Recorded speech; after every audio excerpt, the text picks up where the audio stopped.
All right, sit back, my friend, because I've got a Halloween story that'll make your skin crawl. You know those Halloween nights when everything seems perfect? Well, this one was the exact opposite. So grab your flashlight and a cozy blanket, because here we go. It all started with a simple plan, a Halloween party at my friend's place. The house was old, like really old, and had that eerie vibe even in broad daylight. But hey, it was Halloween, and spooky was the name of the game. We were pumped up, dressed in our elaborate costumes, ready to scare the living daylights out of each other. Oh, how naive we were. As I stepped into the dimly lit living room, I couldn't help but feel a shiver down my spine. The host had gone all out with the decorations. Cobwebs hung from the ceiling, fake skeletons posed in corners, and eerie sounds emanated from hidden speakers. It was like stepping into a haunted house, but we were here to party, right? The night started off great, with laughter, music, and dancing. The atmosphere was electric, and my initial unease began to fade. A few friends and I decided to explore the house, looking for hidden scares and maybe a few hidden bottles of booze. We opened the creaky door to the basement. The descent down the narrow, twisting staircase was an adventure in itself. The air grew colder with each step, and the musty smell of old books and dampness filled our noses. Down there, the decorations took a more sinister turn. Dimly lit candles cast eerie shadows on the walls, and creepy paintings stared at us from their frames. Man, they really went all out with this place, I muttered, trying to sound brave but failing miserably. As we ventured deeper into the basement, I felt a growing sense of unease. It was as if someone was watching us, following our every move. I dismissed it as my overactive imagination, of course. That's what you do in a spooky house on Halloween night, right? We stumbled upon a door at the far end of the basement.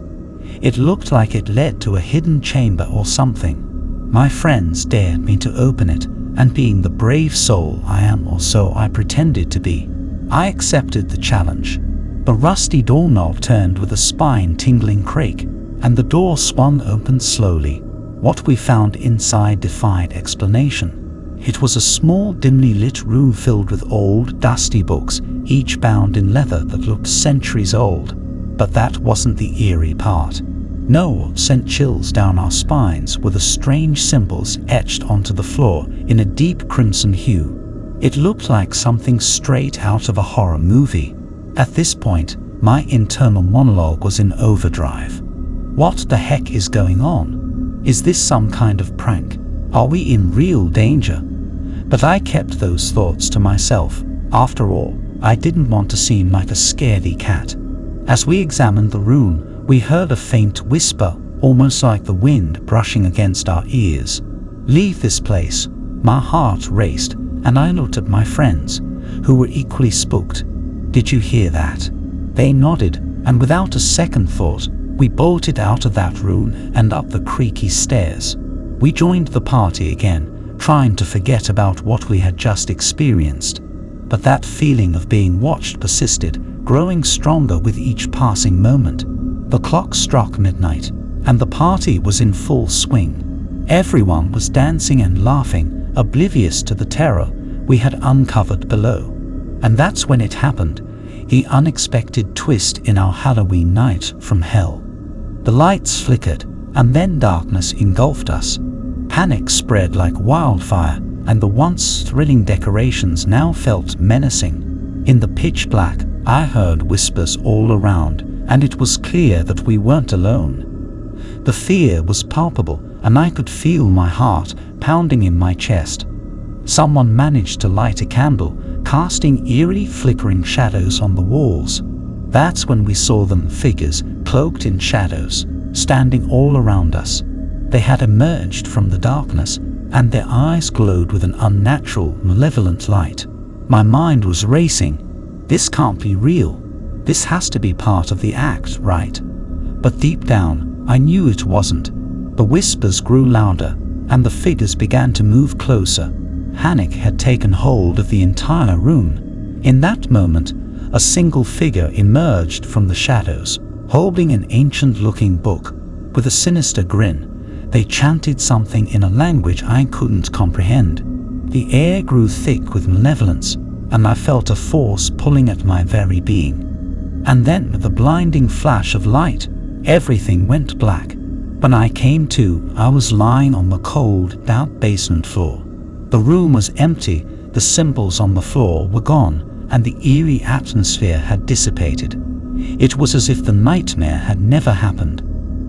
As I stumbled back up the stairs and rejoined the party, I couldn't help but wonder if it had all been a dream, a hallucination brought on by the Halloween festivities.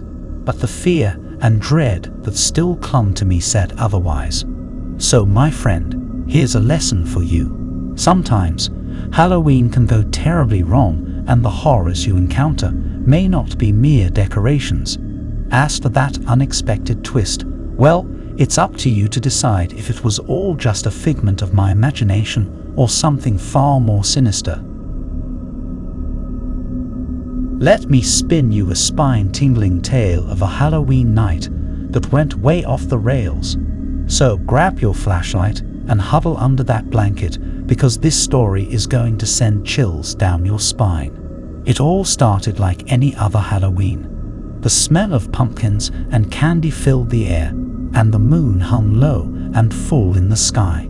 I was psyched, ready for a night of tricks, treats, and spooky fun. My costume, a classic, a vampire, cape, fangs, and all. Nailed it right.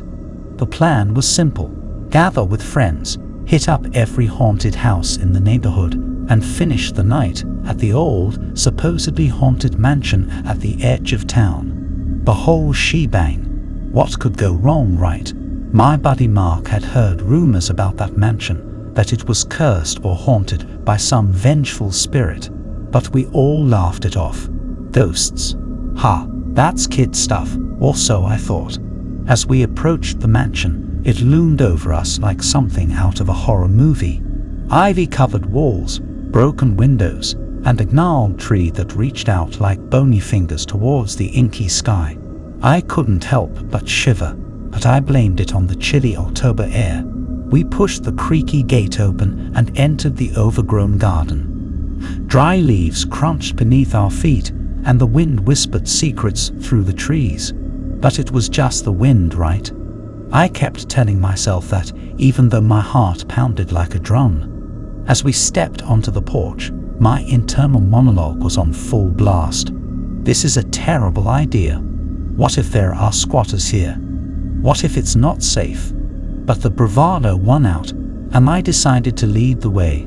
The front door was barely hanging on its hinges, and the darkness inside was impenetrable. I pulled out my phone and activated the flashlight.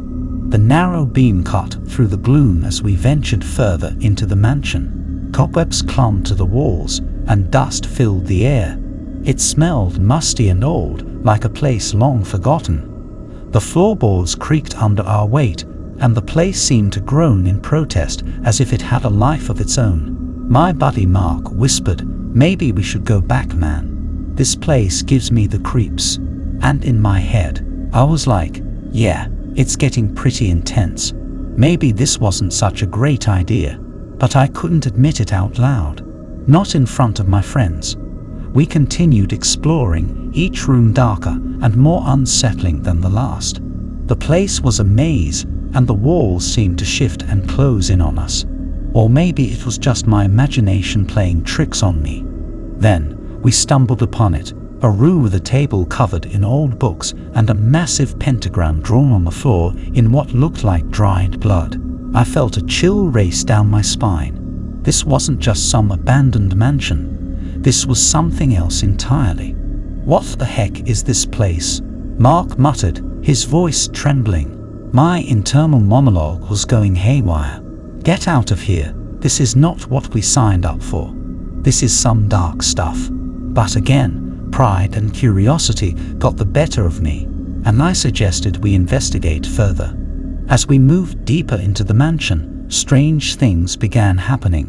Doors slammed shut behind us, and eerie whispers echoed in the hallways. Shadows danced in our peripheral vision, but when we turned to look, there was nothing there. I could feel the fear clawing at my throat. Eventually, we ended up in the basement, and that's where things went from bad to worse. In the dim light of our flashlights, we saw a figure hunched over a table, chanting in a language that sent shivers down my spine. My thoughts were racing at this point, screaming at me to run, to get out of there. But before we could make a move, the figure turned to us, and its eyes glowed like hot coals in the darkness. We bolted, sprinting up the creaky stairs, the sounds of pursuit echoing behind us. I could feel something reaching out for me, something malevolent and hungry. It was like a nightmare come to life. We burst out of the mansion, breathless and terrified, and ran until we were far, far away. It was a night of horror I'd never forget, and I couldn't shake the feeling that something had followed us, something that wasn't finished with us. But here comes the twist you didn't see coming. The next morning, we found out the mansion had burned to the ground in the middle of the night, leaving nothing but ashes and smoke.